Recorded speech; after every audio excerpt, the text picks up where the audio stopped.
parte del reino de Dios es la parte donde debemos de saber de que los violentos van a arrebatar a la fuerza, dice la Biblia, ¿verdad? Que el reino de los cielos se hace fuerte y que solo los valientes lo arrebatan a la fuerza. Entonces eso significa que también nosotros vamos a dar como un golpe al reino de las tinieblas, destruyendo a estos gigantes espiritual. Entonces, hablemos un poco de las armas antes de entrar de lleno.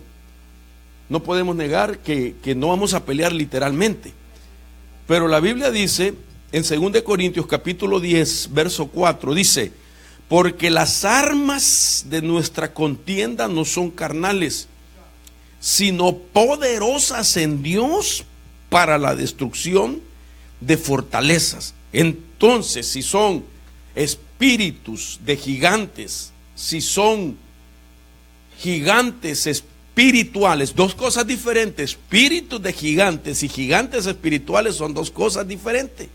Cuando hablo de espíritus de gigante, hablo de esa esencia que tiene la simiente de Satanás, que son los gigantes.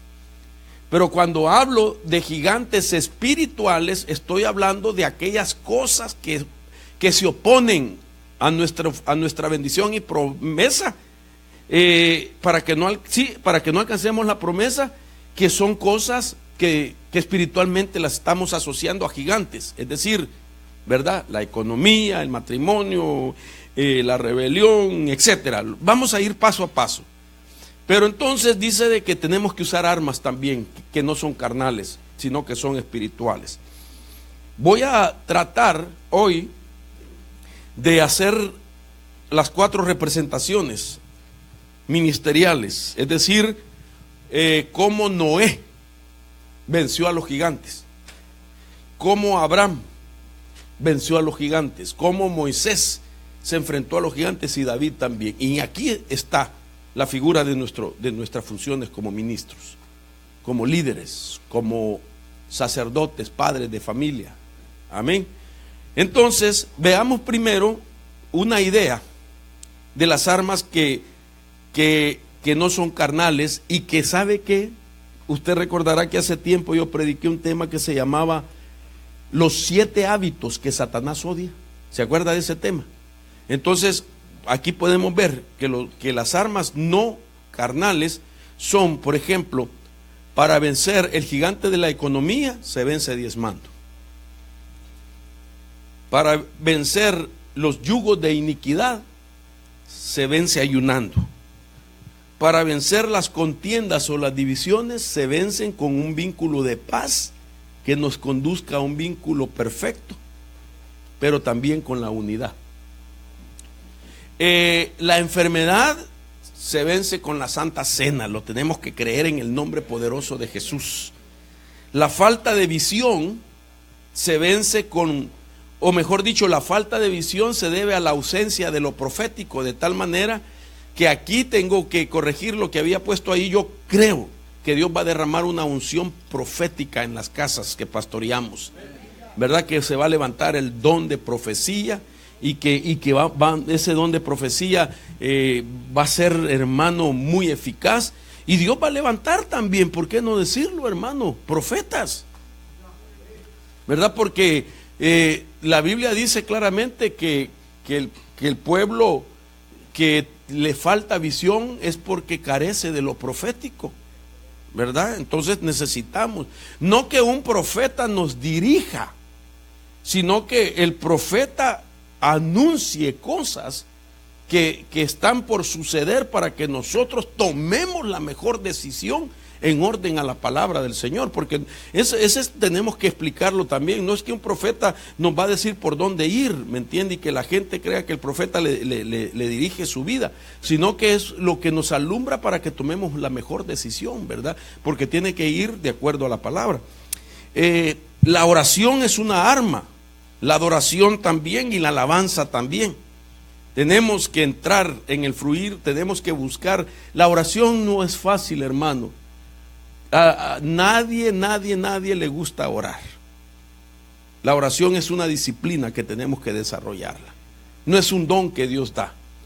Pero cuando alguien lo descubre se deleita en eso, persevera en la oración. Pero nosotros necesitamos tener comunión, tener diálogo con el Señor. La adoración, tenemos que entrar en la adoración.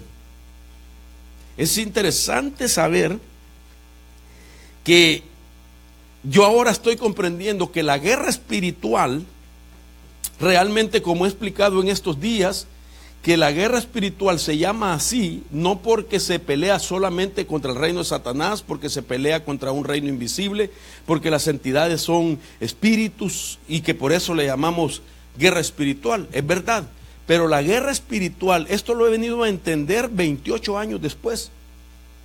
Y lo he entendido en el año de la revelación. A este año entendí. Dios me habló y me dijo, guerra espiritual es así porque la meta de Satanás es llegar al espíritu. Y es interesante porque nosotros casi siempre hemos dicho de que ya no hay problema en nuestro espíritu, como que el espíritu ya no va a ser el blanco de ataque. Claro que es blanco de ataque. Si la escritura dice por medio del apóstol Pablo, dice, limpiémonos pues de toda contaminación de la carne y del espíritu. Entonces, si Pablo está diciendo que aún el espíritu se contamina, entonces se contamina. Y las cosas que contaminan, de las muchas que contaminan, de las tres más fuertes que contaminan, una de ellas es la idolatría, en cualquiera de sus formas. No solo idolatrar algo físico, ¿verdad? Que gracias a Dios salimos nosotros de esa religión tradicional y que enseñaba a doblarnos ante imágenes. Yo sé que usted ya no lo hace, pero hay formas de idolatría. Se puede idolatrar lo material, se puede idolatrar lo institucional, una organización, nosotros idolatrando el nombre Ebenezer y diciendo que solo Ebenezer tiene la verdad. No, hermano, hay otros ministerios que la tienen también. Y no podemos, gracias a Dios estamos en esta familia, pero no podemos idolatrar el apellido, ¿verdad? Podemos idolatrar a un hombre, no debemos.